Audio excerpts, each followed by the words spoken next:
We're Will and Jen, high school sweethearts with a passion for all things travel, RVing, and of course our dogs. Last week we covered the 2021 Hershey RV Show and showed you guys some of the coolest new RVs and gadgets on the market. This week we're sitting down and giving you our raw and honest thoughts on how the show went, and we aren't holding anything back. That's something that we were really disappointed to see. Hey guys! Hey everyone! Welcome back to another video. So it's been a few days now. We've been home from the Hershey RV Show. Yeah. We've been kind of resting. We did have to go down to Charlotte, North Carolina and do some recording. But yeah, we're just recovering from the Hershey Show. We hope you guys enjoyed all the videos that we put out during the Hershey Show, and that hopefully they were helpful. And in this video, what we want to do is kind of give you our honest thoughts on how the Hershey Show was. Yeah, there were a lot of great things that happened at the show. There were a lot of things that we were surprised, disappointed with. So we're gonna kind of try to sum it all up and just put it in a video for you guys. Yeah. So we're gonna get started. We have we kind of have a few points, and we're actually gonna finish up with the RVs that we were most excited about at the show that we really liked, and then a couple that were disappointing. Right. Just across the board, all types of RVs. So let's jump into it. Okay, so the first point of discussion is the vendors at the Hershey RV Show. So if you guys didn't see our new RV gadgets and accessories video, we'll have a link to that down below. But if you did see that video, we noted that there wasn't a lot of good vendors at the show. We were really disappointed in the vendors there. We were expecting to see Jackery there. Right. We were expecting to see Solo Stove, two really cool and innovative RV and camping related products, and they weren't there. We still pick out a couple. The best we actually found were outside. So there was a inflatable watercraft sports. Cool. Yeah, and they were based out of Baltimore, so we talked to those guys. There was an e-bike, a couple other cool products, but especially in the Giant Center, I was really underwhelmed with the amount of good vendors. It was just a lot of jewelry cleaning companies and small little campgrounds and caravan tours and stuff that's to interest of some people. But what I would say is if you're going to the Hershey Show expecting to be able to see those cool new accessories and see them in person and possibly purchase, it doesn't seem like the show does a good job of getting those kind of vendors in there. Yeah. So that was a little disappointing, and I honestly don't expect that to change in future years. So just keep that in mind if you're watching this and you're going to a future Hershey RV Show. Yeah, but we'll let you know next year for sure. The next point is talking about pricing, which is a big reason so many people come to the RV show to begin with, really. And with pricing, it was kind of weird. Jen and I were talking about it. We were like, well, there was good and there was bad. So we're gonna let you know about both. So we'll start with the bad. So right off the bat, it's a tough year to buy an RV anyways. Inventory's low. The cost of materials to build them is going up, which of course it's just a snowball effect, creates the manufacturers to go up and the dealers to go up and everybody to pay more, unfortunately. Yeah. And there's delays on almost everything. Most of the units that were there were in stock ready to be sold, but once that one was gone, from there forward it was an order. You had that aspect, and then but on a more positive note, there were actually some dealerships that were doing pretty good show prices for the market, of course. Yeah. The days of getting 35% off or more, off MSRP, those days are long gone. 25% is tough to get, but I was seeing it on some units. I was seeing it, and it's all unit by unit. So, for a specific unit, 25% off may have been great. On another one, getting 10% off may have been better than anything else you find in the country. It's totally just unit dependent, and it's totally market dependent right now. That's what the market is calling for right now. Yeah. We're looking at buying an RV. We're looking at buying a truck. We're gonna pay top dollar for it right now in this market. But for us, we've seen what we've missed out on this past year. We've seen, and all that, and we see what we have coming up, and it's worth it to pay a little bit more, spend a little bit more to get to have the fun this winter and next summer and everything. Because I don't think it's changing anytime soon with the way things are backed up right now. Units are on order for the next 6 months to a year, which means prices are gonna stay high for at least that long. They gotta catch that up, and then they gotta get dealers' inventory stocked back up, and then you might be seeing those good deals. I think it's gonna be a couple of years. Yeah, so that's the question. It's do you wanna put off all of your camping and trips and stuff that you want to do for several years. You know, if we were talking about a matter of months, and we had some people asking us that at the show too, like, should I buy now? And it's one of those where it's like Will and I would tell them, like, we don't expect it to change soon. So it's kind of a question of is it worth, you know, waiting years to pay a lot less, but missing out on all those trips and stuff. Exactly. Yeah, and it's hard. You know, there's no right answer. It changes for everybody. But again, for us, and I think for most people, you know, for us, it's worth spending a couple $1,000s more on each to get, you know, what we want now and enjoy it, you know? Now, granted, motorhomes I know it's a little bit... Motorhome's going to be tens of thousands more. Yeah, I get it. Yeah. You know, and it's tough. So something else that happened at the show that you guys may have heard of is, you know, a couple days in the show, there were some dealers that were increasing prices in the middle of the show. And I know I heard a lot of people that were pretty frustrated just because, you know, they were getting pricing maybe on Thursday, and then they came back Friday and Saturday, and the prices were significantly higher. Yeah. So that's something that we were really disappointed to see. Obviously, again, it's a seller's market right now. You know, unfortunately, the sellers are in control, but it's, you know, at the same time, it is sad to see that, like, some dealerships felt like it was kind of like they were trying to just take advantage of buyers, to a extreme degree. And it was in some units I saw, you know, $10,000-$20,000 more. Yeah, like in the course of a day. In the course of a day. Now that's the thing. It's like, I wouldn't, if you know, Friday or Saturday prices went up a little bit, like, I get that, like, it's supply and demand. There's more people coming these days, or people that have looked at it and now it's like they want to put the pressure on. Unfortunately, that's sales. That's what typically happens a lot of times. But to how much some of the prices were increased was sad to see. Yeah, and in all honesty, I've never seen that at a show either. And at the show, when you're quoting prices right there, and then like the very next day, you're not honoring the same price. Yeah, 10,000. You know. Yeah, like in my opinion, if you get a quote at the show, that price should be honored throughout the duration of the show. If somebody has sat down to get numbers, that should kind of lock in the price for them. Even honestly, if your sale price does go up a little bit, if that person came on Wednesday and got a quote, you should honor that. Yeah. So, but again, you know, they don't have to right now. So as a shopper or as a buyer, if you are looking to buy, be aware of that. You know, the same, and it's unfortunate it happened at the show. It's probably even more likely to happen after the show, just when you go to the dealership. You know, so, and I always tell people, don't rush into anything. You buy when you're ready. But if you know that you're ready, you're at the dealership and you have that price and you're ready to go, just jump on it, you know, put the deposit on. Yeah.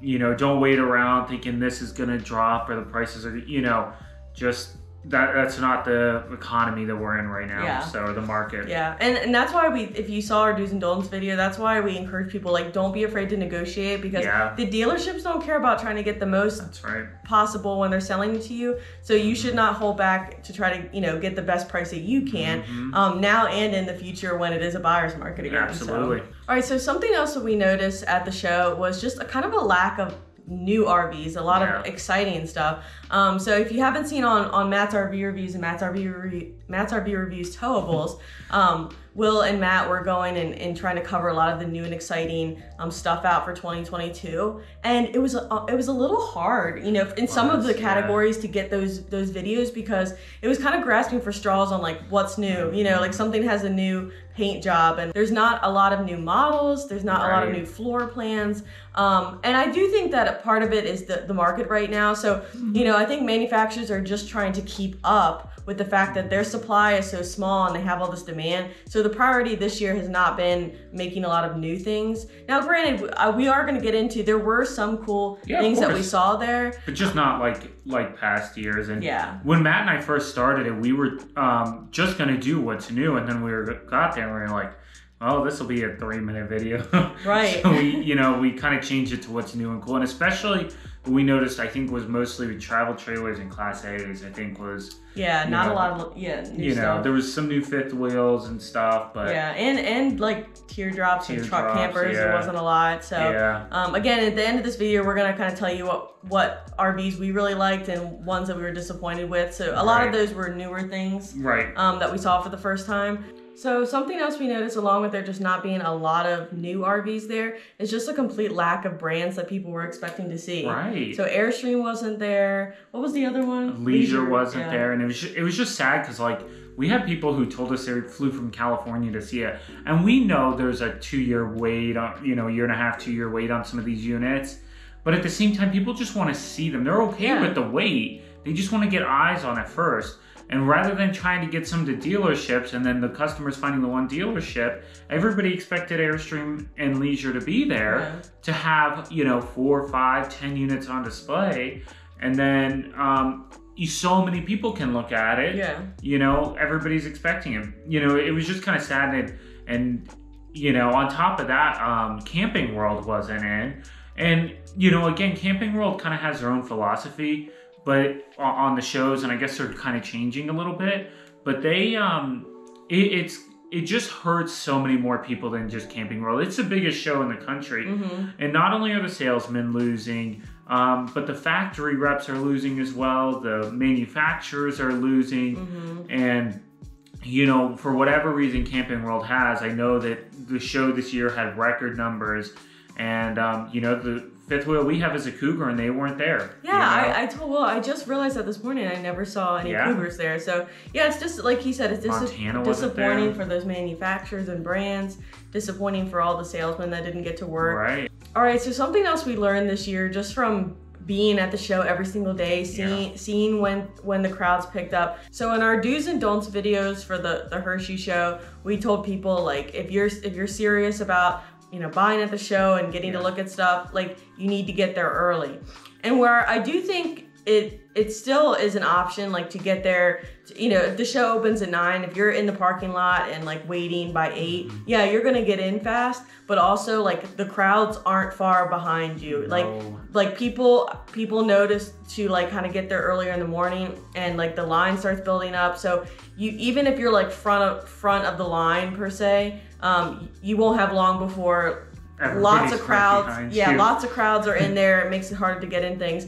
So we do want to kind of adjust that point to like, okay, yeah, getting there really, really early is an option, but also like getting there at like 4 o'clock, because the Hershey show doesn't close till 8 every night except for Sunday. Right. So getting there at like 4 o'clock is also a really good option. And we found that, you know, at our tent that we noticed around 4 o'clock every day, the crowds really started to tick down. And you know, it was like a more relaxing for a lot of customers to walk around. The sun was going down, so it was a little bit cooler as well. Not to mention, like, if you're trying to buy something there, it's like everybody was tired. Well, number one, so I feel like people aren't going to bug you as much if you just want to walk around on your own. But also, if you're trying to beat somebody up over a price, I mean, they're already worn. Their battery levels are at 10%. Yeah, they're ready to fight in the morning. They're ready to fight in the morning, but in the afternoon, they're like, all right, let's just get this deal done. I want to go to bed. Yeah. So, yeah, we just wanted to, you know, again, like, we gave those tips based on what we had seen before, but this was the first year that we worked it every single day.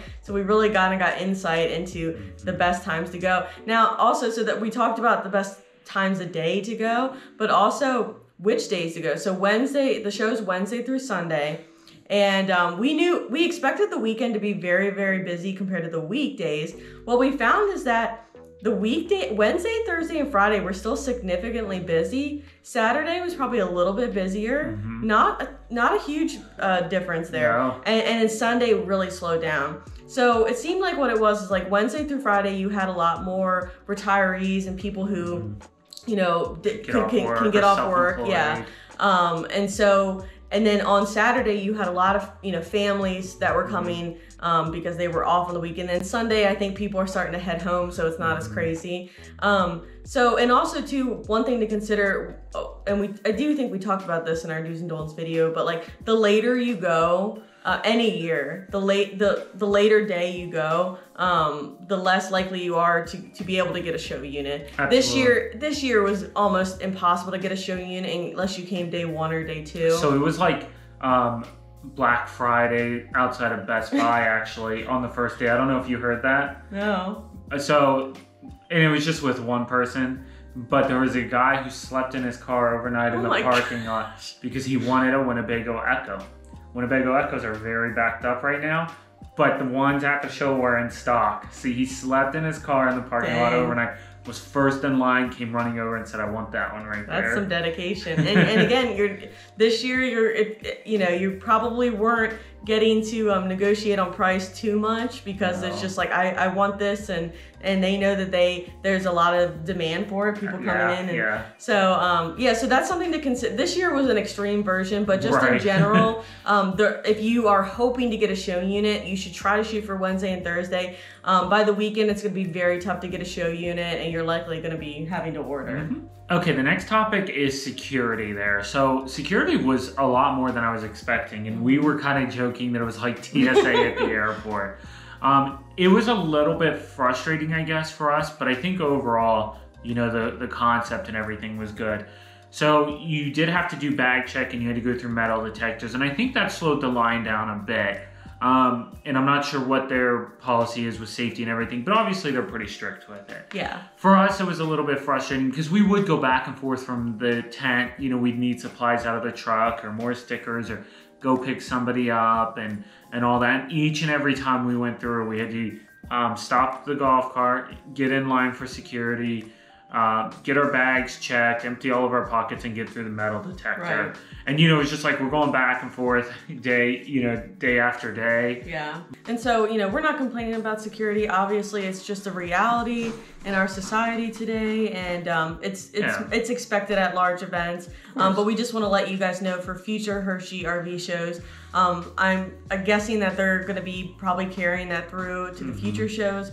So just kind of keep that in mind when you're planning, like, how long you're going to be in line. That line's gonna go a little bit slower. And avoid a bag if you can. The less you have, to slow it down. Because they go through a pretty detailed. Which is good. I felt safer at the show because of it, but it was just a reality that it's going to be slower getting it. All right, so to wrap up the video, we want to share the units that we were most excited about and ones that we were a little disappointed about across the board, all types of RVs.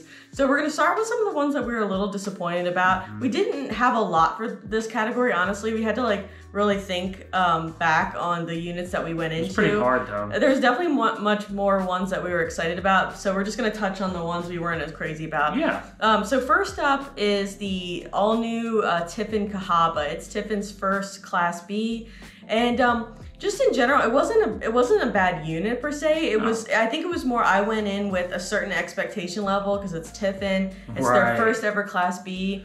And I was just a little disappointed. Like nothing seemed innovative or exciting to me. And even like honestly the display, it just didn't, I don't feel like they jazzed it up enough. Now with that said, there are things you don't see, that were really cool and innovative, but it was just more like that eye appeal. It just wasn't it was just kind of the same. Yeah, and we don't know a lot of details about the Cahaba. There could be, like you said, there could be some things that are cool with it that we don't even know because we just kind of glimpsed inside of it. But yeah, I was just kind of expecting to be wowed, and I wasn't. So that's the only reason why we're mentioning it here. But we are excited that Tiffin finally came out with a Class B. So. Yeah, that's pretty cool. And on that point as well, something else that we were happy with is just the fact that more Class Bs are coming on the market. That is one category where we did see a lot of new stuff. I think. Yeah. Thor has a lot of Class. Every brand is really stepping it up to make more Class Bs. And one complaint people have always had about Class Bs is the price of them. And I think with all the competition coming out now, it's going to help reduce that price. And just make it more affordable to go into the Class B purchase. So I was excited to see all the competition. Okay, the next one is New Camp, and specifically with their Barefoot. Now, this is a really cool teardrop, so I don't want anybody to think anything was wrong with it. What was disappointing about it is in past years, we've seen it there before. I think we saw it 2, maybe 3 years ago. And it's just the fact that it's still not available. And people were telling me that last year, not at the Hershey show because Hershey was canceled, but last year when they asked, the factory, they were like, yeah, it should be about a year. Then we went this year and they were like, yeah, it should be about a year. Yeah. It's like a rolling year. But I do think they're getting there. I can see how, they're now meeting US specs and things like that. Yeah.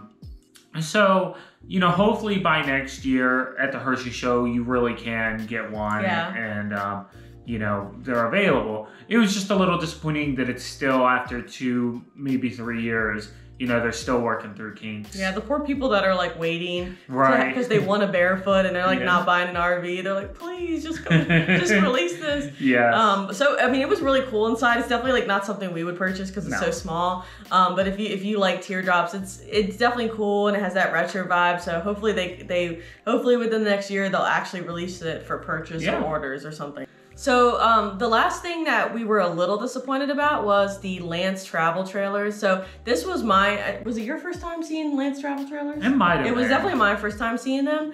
And, you know, we want to acknowledge the fact that Lance is really good quality. Oh, absolutely. But they do seem like they're a little behind on their interiors, which I wasn't necessarily surprised about because I had seen Lance truck campers and again, good quality, but just they're darker interiors, a little behind on what people want now in interiors, and their travel trailers were kind of the same.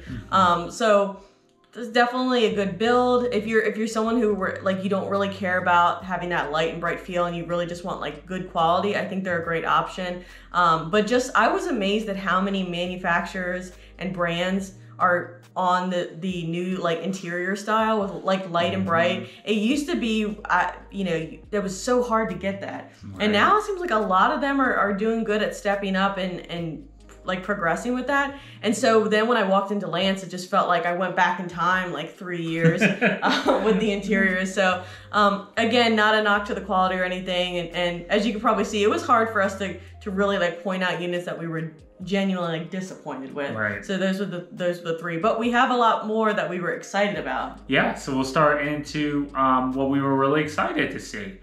So up first was the all new Terra Oasis by Intech. By Intech, yeah. And I say all new, it's been out for a little bit, but it was really, really cool to see it. Intech builds a great and solid unit. Now they've stuck in more like the teardrop category or the real small like travel trailer, like their little flyers.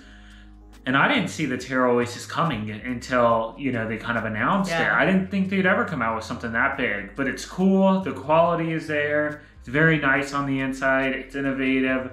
And, you know, again, I just can't talk about how great a quality they are. Yeah, and for the size, you know, it's still a small travel trailer, don't get me wrong. And when you go in, it just feels so bright and open. And like Will said, just really good quality. And apparently the Terra Oasis are becoming very popular. It's hard, you know, dealers are like begging to have them in stock because there's such a demand and they're having a hard time because Intech isn't a huge manufacturer. So I think they're having a hard time like keeping up with the demand. So yeah, we were really excited to see that at the show, and just like it was nice to have something like we're getting, I feel like we're starting to fill the RV market with more of these like in-between categories, you know, because it is a small travel trailer. It has like kind of a teardrop look, but it's not a teardrop.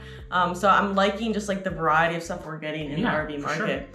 On that point too, something that I was really excited to see was the Renegade Veracruz and just similar units, not just the Veracruz, but there was more units coming out that are Super Cs, but on a much like shorter length. Right. So the Veracruz, I think the layout. 30 feet. Yeah, it was like 30, you know, roughly 30 feet. We don't know exactly, but it had like the floor plan of the Winnebago Navion that's really popular. But then you get that smaller footprint, you get that smaller popular layout, but then you have more towing capacity. You have probably a safer ride than you do in a Class B. So again, I love all these like kind of like little in-between markets that are popping up. You know, typically you think Super C and it's these big huge units going down the road, and there were quite a few of those too, but I like how we're getting these in between for people who kind of like they want the Super C features in terms of towing and safety, but they don't want something huge going down the road. So I was really excited to see that, and hopefully next year there'll be even more units like that popping up. Yeah, so next on our list was one of our absolute favorites, was the Alliance Avenue. So we got to see the Avenue at the factory. Yeah, at the factory, you know, back in June or July. And it was still brand new prototypes. There were a lot of kinks they got to work through. And man, they worked through those kinks and just hit the nail on the head. And I kept telling everybody, it was so funny because I was like, I remembered the Avenue, right? And when we were walking around the show, I hadn't seen it yet because it was towards the back.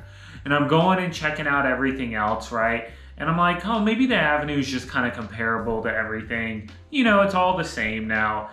And everything's looking great. It's looking lighter and brighter and whites and all that. And then, you know, I went back into the Avenue and I was just shocked again. It is totally different. It's so beautiful. It's so light and bright on the inside. And of course, Alliance builds great units. You know, I think they build one of the best fifth wheels in the market right now. So this is new for them. I'm excited for this. I'm excited to see what else new they come out with. But, you know, as far as the mid-profile fifth wheel lineup goes, they just knocked it out of the park. Also, they had the new bunkhouse floor plan there.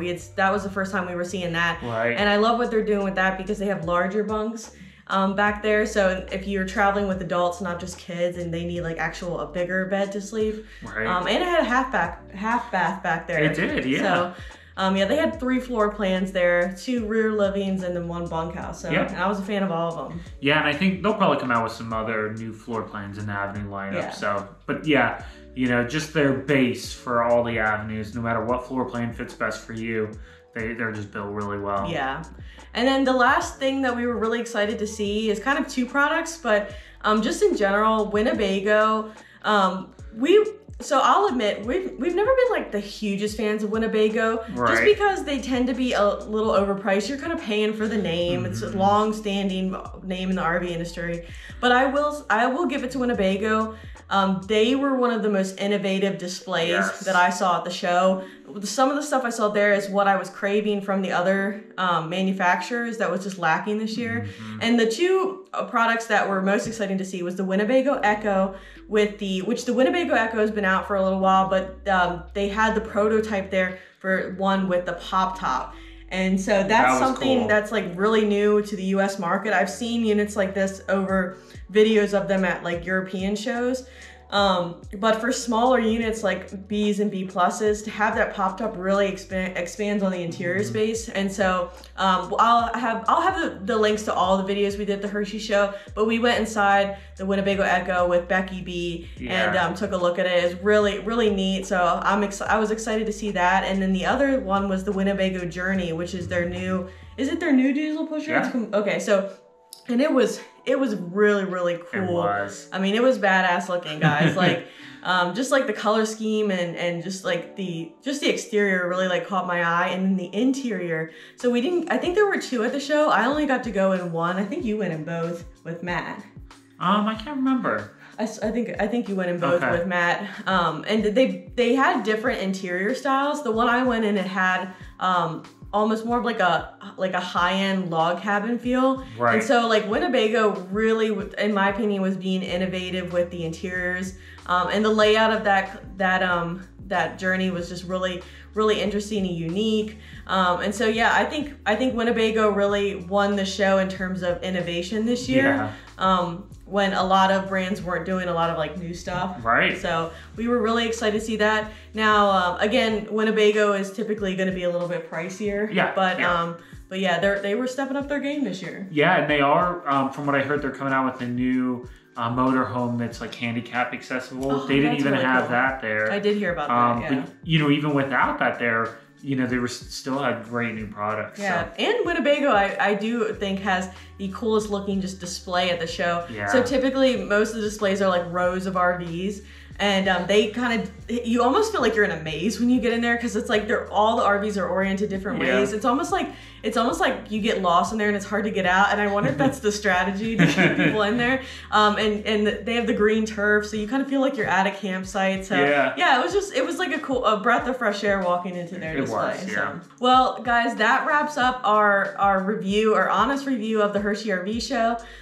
We hope you guys enjoyed this, and we'll be definitely having more content next year for the Hershey RV Show. Absolutely. The 2022 Hershey RV Show. If you guys were able to come to the Hershey Show, let us know down in the comments some of the things that you liked and disliked about the show, or were there things you were excited or disappointed about. We're curious to hear what your feedback was as actual customers coming in versus us being almost like vendors. Right. And then also, if you haven't heard, we are going to be at the 2022 Tampa RV Show in January. Of course, yeah, we're excited to be there. That's another big show. So my understanding, and you know, fact check this, but the Tampa show is bigger, like acreage from what I understand, but less units, where the Hershey show is more units in a smaller area. Yeah. So, you know, both are good in their own ways. I love the Tampa show. Obviously, Florida during January is the best place to be. Weather.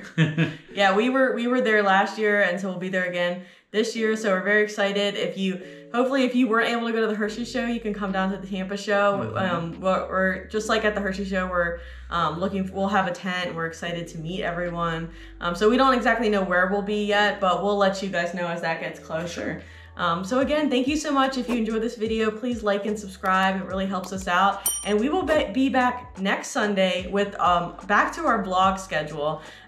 So we wanted to wrap up the Hershey show, but actually in a couple days we are leaving to head up to Maine. So we're super excited. So we'll have a vlog for you guys next Sunday as we start that whole fall New England trip. Yeah, it'll be awesome. We can't wait. Thanks guys so much for watching. See ya.